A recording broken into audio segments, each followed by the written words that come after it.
Good morning, everyone. I hope you are all well, enjoying this lovely weather. I start, of course, with a brief apology. Apology is for yesterday. I don't know if you saw after, I don't know if you were here yesterday. I don't know who was here, who wasn't here. Good morning to Caroline and to Peter and all those that are joining us. But you may recall that I started and I had to rush off in the middle. And that, of course, was because we found that we had a Tesco man knocking at the door, Tesco delivery, and I was caught in a moral dilemma. Do I carry on teaching, make him wait, or do I stop teaching and go and assist him with the shopping? And the answer was obvious, that the whole point of the learning is to eventually make it a reality, to make it an integral part of our life.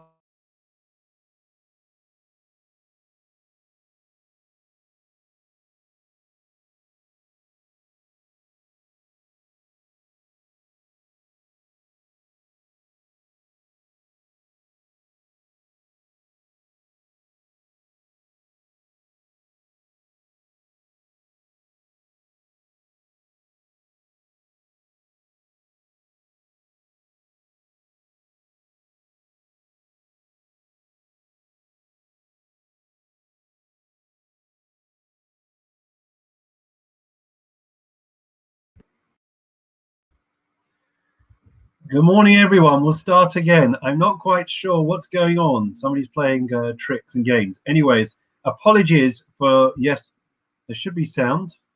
Who said there's no sound? Caroline, can you hear me? So you'll recall yesterday that I was caught in a moral dilemma, which I left you with. Do I answer the door for the Tesco man and stop the share, or do I carry on the share and make the Tesco man wait? And I decided that it would only be right to stop the learning and then to go and help the Tesco man. He was very appreciative. And the answer is the answer is obvious, because the whole purpose of the learning is to make it a reality, to make it an integral part of our lives. And therefore we have to practice what we preach and not just talk the talk, but walk the walk. And that's why we did what we did. And Mr. Tesco man was very happy yesterday. I think his name was John, and it was lovely to see him, although I had to tear myself away from learning with everyone. So let's continue and pick up. And really, the Parsha reflects the story of Tesco, which is all about the interpersonal relationships. That's what Kedoshim is all about. So we shared one yesterday. Let's share another one, which you are all familiar with, but perhaps we'll look at it on a slightly deeper level. But let me first not be rude when speaking about interpersonal relations. And firstly, welcome each and every one of you, to Caroline, to Peter, to Carol, to Caroline, to Estelle, to Caroline again, to Alan, to Harry. We're missing you in shul, Harry. Missing everyone, but in the morning, missing you, Harry, Caroline, and Michael. Good morning, each and every one of you. At a bar mitzvah in shul, got a bar mitzvah on Shabbos. It's all happening in Woodside Park. Very, very exciting. Chasnas, weddings, the 2 minyanim on a Shabbos plus a youth minyan. So we're very excited. Anyways, let's get back to it. So the concept we want to discuss today, I want to discuss two, and it's all about sensitivity. So the first one I want to share with you is that there is a command, as we're all familiar with, that the leftover gleanings of a field we are meant to leave behind. If we were to imagine in the good old days when we were farmers, even if you go to Israel today, there's plenty of farmers. So there is an obligation to leave behind the leket, shichav, apea, to leave behind the corners of the field, the leftover gleanings of the field, and they are for the poor. And the question is obvious. Why do we insist on, or why does the Torah insist that we do it in this way? Wouldn't it be far more appropriate, far kinder, that we gather it all up and then we put it into his hand? Why is it that we leave behind the gleanings of the field, and then the poor person has to come along, schlep around, gathering up all the leftovers? And the answer we find from the verse itself. The verse says that when you gather, and it doesn't just say singular, it says plural. And the rabbis deduce from this an extraordinary concept, which is so precious, and it's something that I will keep with me forever. And that is, friends, as follows: that the first person to gather is the owner of the field. He comes along, and as the Torah tells him, you're to gather up. Then what happens?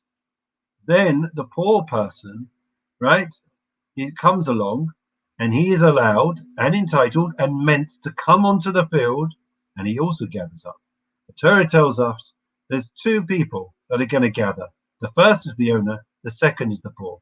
And the poor person, because he, as it were, stands in the place of the owner, and once the owner's taken what he can and left over what he should, then the poor person, as it were, stands in his stead and is able to gather up.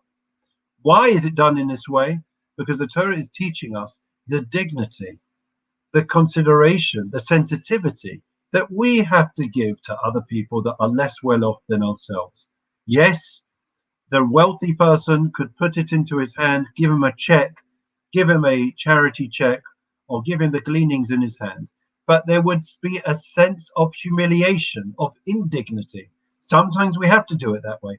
But a far greater, more sensitive, more caring, more considerate, more dignified method of giving charity is where you give somebody the respect that they deserve. That person is able to stand there and to think when he's gathering up, this is mine. It's no longer the owner of the field. He's not able to take this. It's mine. And he can have a sense of accomplishment and pride in bringing back his own little crust, his own meek rewards from his hard labor of gathering it up. And therefore, it's to treat even the poor with tremendous dignity. I think it's a beautiful idea about the way that we should treat other people. Let's go on to something that you're all familiar with, and that is the concept of you should love your neighbor as yourself. But in all my excitement, nobody pointed out that we did not read out the list of names. I'm sorry. Let me read it out. Today's learning is in honor, in memory. Ami Bat Aryeh, Paul Casimir, Yirmiyahu Yechir ben Moshe Eliezer, Shlomo Yechir ben Moshe Eliezer, Ben Sion ben Yitzchak, Aryeh ben Shimon, Leah Bas Bible, Avram Mordechai ben Moshe Katner, as well as the Yortzites, which we didn't mention earlier. Let's see. Yortzites for today. David ben Ari Verblo, Feigal Bas ben Yomin, David Yezer ben Yitzchak, Dov Nogradi, and Baruch ben Yitzchak. There we go. Wish them their respective families long life and only simples. So the verse you know is that it says, love your neighbor as yourself. We have discussed it. I want to come from a fresh angle. Nachmanides, Ramban, who was, of course, involved in that famous disputation with Pablo Cristiano, he won and he lost. He won the disputation, as you've all watched on the film and read about, but he lost in that you don't win against the church and stay in Spain, and therefore he was kicked out. So he says that that it can't be that you are expected, that we are expected to love another person as ourselves. It is simply impossible. It's implausible. The Torah doesn't ask us the impossible. It only asks us what's plausible. And it's not possible for you to love a neighbor, a friend, the way that you love yourself. Maybe with your spouse, maybe with your children, but certainly you're never going to feel the same way about another person as you do about yourself. So ask the Ramban, if that's the case, how can we, what are we meant to do? How, I ask you, Alan, how are we meant to love a neighbor as ourselves if it does not mean literally loving your neighbor as yourself? And the Ramban suggests a fascinating idea that I think will fortify us, strengthen us, give us hope that we can fulfill this mitzvah, this important commandment. And that is, he says, that a person should always want the other person, his friend, to have everything that he has. There is a word in Yiddish which Harry will be familiar with, which is to forgive somebody. Does anybody know what forgive is? In other words, when somebody else is more successful than you, when somebody else is wealthier than you, more talented than you, more happy than you, got a better life than you, how do we respond? How do we react? Are we eaten up with jealousy? Are we feeling enmity, anger towards God, and jealousy towards the other person? How do we react, respond, conduct ourselves? And says the Ramban that the idea is that we are meant to be able to rid ourselves of the envy, to recognize and to have faith that whatever everyone has is what they are meant to have. It's all bashet, second Yiddish word, Harry, for today. And therefore, I'm happy for the person to have just what they need, and I have just what I need. Sometimes we're very happy with other people when they've got the same as us. That we can forgive, that we can allow them to have. But when somebody gets one step up on the prosperity ladder, that we can't take. That we can't live with that. So therefore, it's very important to recognize, says the Ramban, that loving another person as yourself is simply not being jealous of what they have, being satisfied with what we have, and being happy and celebrating another person's successes in their life. And with this concept that we're meant to have faith that whatever we have comes from on high, and we have exactly what we need, and the other person has what they have, and therefore we can celebrate their successes, their accomplishments, because whatever he or she has achieved, it's what they're meant to do.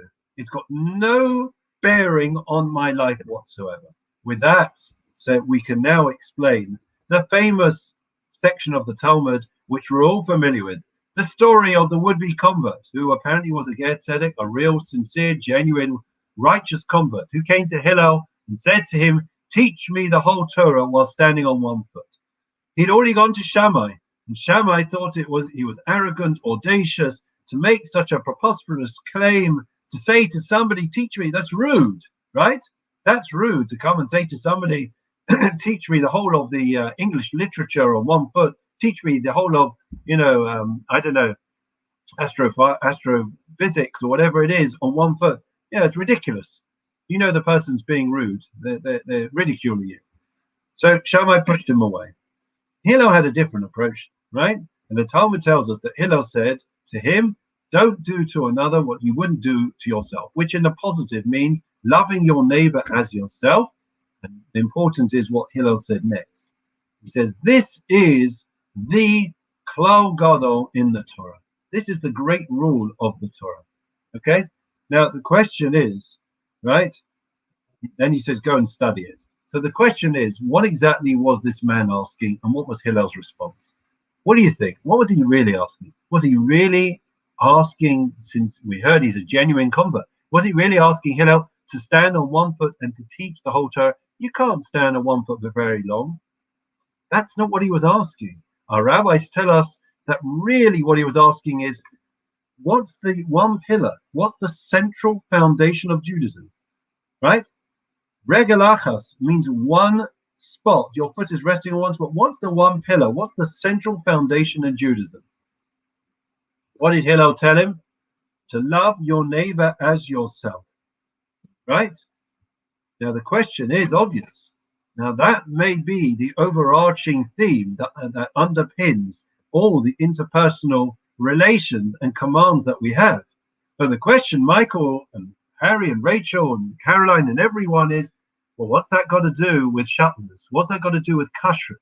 The commandments that we have between us and God have no bearing in terms of the way I behave between me and my fellow human being. So how could Hillel seemingly be rather disingenuous and mislead this Gentile in stating to him, well, the whole Torah is love your neighbor as yourself? Not true, right? Putting on tefillin, Shabbat, it's got nothing to do with my interactions with you, okay? So the answer as follows. The answer is, we already mentioned that the way that we are love another person according to the Nachmanides is that I am not envious of you. I have faith that whatever I have is what I'm meant to have, and whatever you have is what you are meant to have. Says the Ramban, based on this concept, that therefore, what we are meant to see from this is that we are meant to have faith, enough faith to recognize that everything in life is comes from on high, and therefore there's divine providence. It's all shared. We are meant to do the very best that we can with what we have, and therefore we have faith in terms of our interpersonal relations, recognizing that you have what you need. I'm not going to be jealous of you, and I've got exactly what I need. And therefore, that faith carries us through to all the commandments that we've got, because there are many commandments that would, if were it not for faith, we would never do them because they wouldn't make sense. We can't understand it. Why shouldn't I have wool and linen together? Why shouldn't I eat, a pig? What, you want to come up with health reasons, there's counter reasons. So the whole idea is that what underpins, right, what Hillel was showing was that the reason for loving your neighbor as yourself, which is having a faith and recognizing that everyone gets what they gets what they need and needs what they get, and so on and so forth. That faith is what is the essence of all the commandments, right? Belief in God, and that was what Hillel was teaching this righteous convert. So it's a very important concept. This is the entire Torah, to have faith, and we've all had faith, and our faith has certainly been tested over the last year in particular. We hear of stories about how people, the mind games and the terrible challenges and the torture and the persecution, that people went through during the Holocaust and some of the darkest periods in our history. Well, for many people, and I'm not making comparisons, but for many people, the mental health challenges of being literally locked up for the last few months, that has been a test of their faith. And, thank God we have come through this. We're coming through this, and we're going to stay strong. But, we have to strengthen our faith constantly. That was the test, and that was the challenge. That was the gauntlet that was thrown down in front of the would-be convert. We're going to stop there. Two beautiful ideas about the dignity we should treat a poor person or somebody worse off than ourselves, and the overarching concept in our of the Torah, be it between us and our fellow human being or between us and God, and that is the faith that we are meant to demonstrate and to have. The Lord is my shepherd, I shall not want. He causes me to lie down in green pastures. Even as I walk in the shadow of death, I will fear no evil, for you are with me. Your rod and your staff, they comfort me. You set a table before me in the presence of my adversaries. You anointed my head with oil. My cup overflows. May only goodness and kindness pursue me all the days of my life, and I will dwell in the house of the Lord for the length of days. I apologize. I know we're a couple of minutes late. I'm making up for yesterday. I'm now doing memorial prayer. We'll be finished in just 2 or 3 minutes, okay? Less. Memorial prayer. Adon Olamim Zacho Esnish Mos Amibas Aryeh Paul Kazmi Yirmiyahu Chia ben Moshe Eliezer Shomi Chia ben Moshe Eliezer Ben Sion ben Yitzchak Ari ben Shimon Le'abas Bible Abba Mordechai ben Moshe Katner. The outside for today. David ben Ari Verblo Pegol ben Bas Binyamin David Zev ben Yitzchak Dov Nogradi Baruch ben Yitzchak Shalchol Yilaman Beganina Ne'etem Lokosam Lachem barachamim, Yasirem beseizer kanavah b'olamim, ve'yitzos chaytes shmazam naina nachlasam v'yanuchu b'shlom mishkavam v'nomar amen. Lastly, before Shalema prayer for all those unwell, and for everyone to stay healthy, bearing in mind the new variants and everything else. Misha berach v'sein romis v'Yaakov Moshe Aaron David Shlomo yivarech rabez achayim, ba'avo she'anu mispalim ba'vuram, v'schazak HaKadosh Baruch Hu yimalei rachim aleihem, lachem alafosam. Bishlach refu shleim l'shmaim l'cholim b'soch shach Yisrael refu es ha'nefesh v'usakov ashos makariv v'noma amen. Everyone should have a lovely day. Look after yourselves. Keep well. The 8:30 Parsha inspiration, a deep idea tonight. We're looking forward to sharing. And the next week, of course, will be Erev Lag BaOmer, Thursday night next week. We'll be dancing around. Maybe we'll do a bonfire, do something in my garden. You can all join us on the Zoom or on this. And that's it. We're on Zoom tonight as well. Take care, everyone. 4 p.m. tomorrow's Kabbalat Shabbat with David Berman. 4 p.m.